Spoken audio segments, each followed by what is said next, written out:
In 1911, James Connolly and other progressives actively opposed a visit by the then reigning British monarch.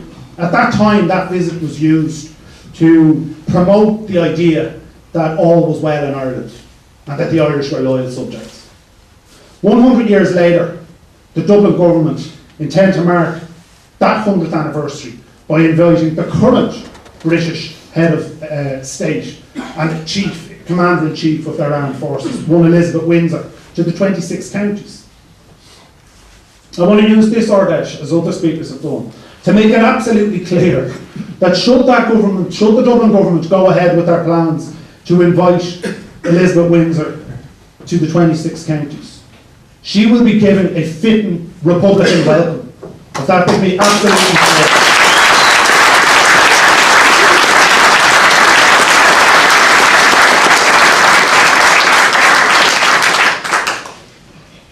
And what is the socio-economic backdrop for this decade of anniversaries?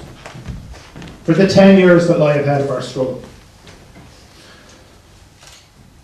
The ruling elite, and that is what they are, a ruling elite, a tiny percentage, 1, 2, 3% of the population, north and south. That elite have decided that ordinary people are going to pay the price for the economic crisis and the bank bailouts. And that payment won't just mean higher taxes. The working class, and it will be the working class, will be made to pay, not just through taxes, but they will pay with their jobs, they will pay with their homes, they will pay with their health, their education, and their children's health and their children's education. With their bank bailouts and their cutbacks, the administrations in Leinster House and Stormont have declared war on the working class. There is no other word for it. It is war. This is class war. In effect, the rich are declaring war on the poor. And at the end of this war, there will be only one winner. The right-wing establishment have made it clear that they will be giving no quarter.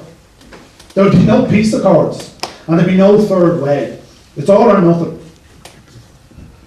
And the battle lines for this war on the poor have already been drawn. Again, the ruling class, be it in Stormont or Leinster House, they've published their target list. They've already told us that healthcare, education, public housing, the organised labour movement and the Irish language are now all legitimate targets. State-owned companies in the 26 counties such as Bord Gáis, Sportnamon and DSB, they are all to be sold off and privatised. And the few remaining natural resources are going the same route, to be sold to the highest bidder.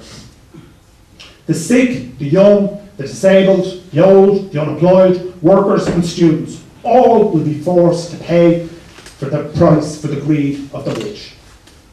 Countless billions of euros and pounds are going to be transferred from those who can least afford it to those who least need it.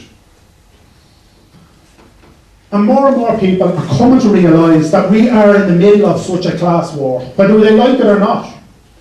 Those who think that polite discussion or logical arguments or moral authority will defeat the forces that are ranged against us are sadly mistaken.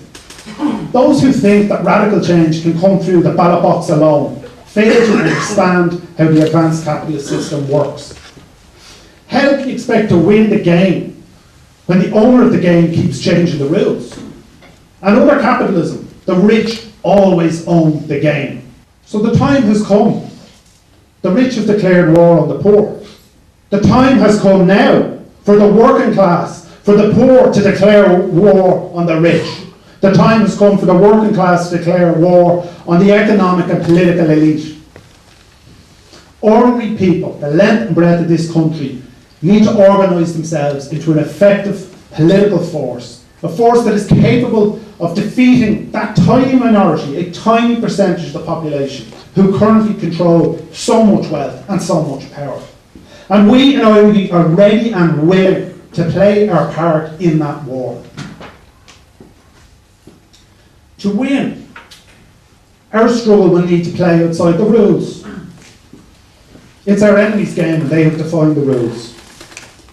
We cannot limit ourselves to the forms of struggle that the political establishment deem to be acceptable.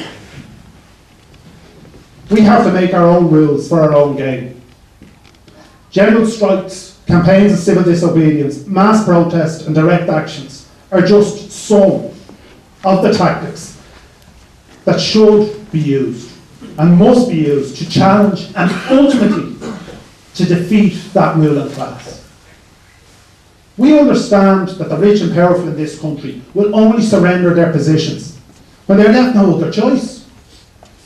Up until that point, they will use their power, be it the PSNI or the Garda Síochána. They will use their power.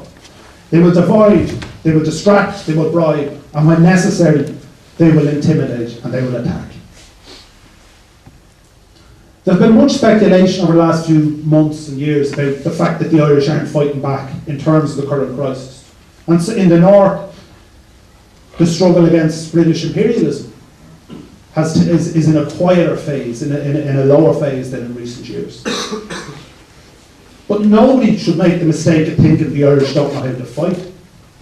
And no one should make the mistake of thinking Republicans don't know how to fight. That we don't know how to organise ourselves and within our communities organise real resistance, meaningful resistance, resistance that can win. We are not Greece and we are not France. We don't want to be Greece and we don't want to be France. This is Ireland and we will organise our own resistance in our own way and in our own time. Our objective needs to be the ending of British rule and the complete destruction of the current socio-economic system. Nothing more, nothing less. And in its place, we need to create a new society based upon socialist principles, which will place each citizen within a framework, a genuine political and economic democracy. Not just a vote in a ballot box. An economic democracy, where the people are in control of the wealth of the country. It's not that complicated. That is what we need to make our objective. And we need to go out of rooms like this and get more and more working class people to buy into that objective. Nothing short of a genuine political and economic democracy in the form of an all-Ireland democratic and socialist republic is worth fighting for. Comrades, the building of a new revolutionary republican movement was never going to be easy. It was never going to happen overnight. We are now 5 years into that task. We have made good progress, and for that we should be proud of ourselves. And we should look forward to the next 12 months and the years that follow in the knowledge that we have created a solid foundation upon which we will build the blocks of a revolutionary movement which is capable of finally delivering that which has been fought for so long. National freedom and social freedom in the form of a 32-county democratic socialist republic. For my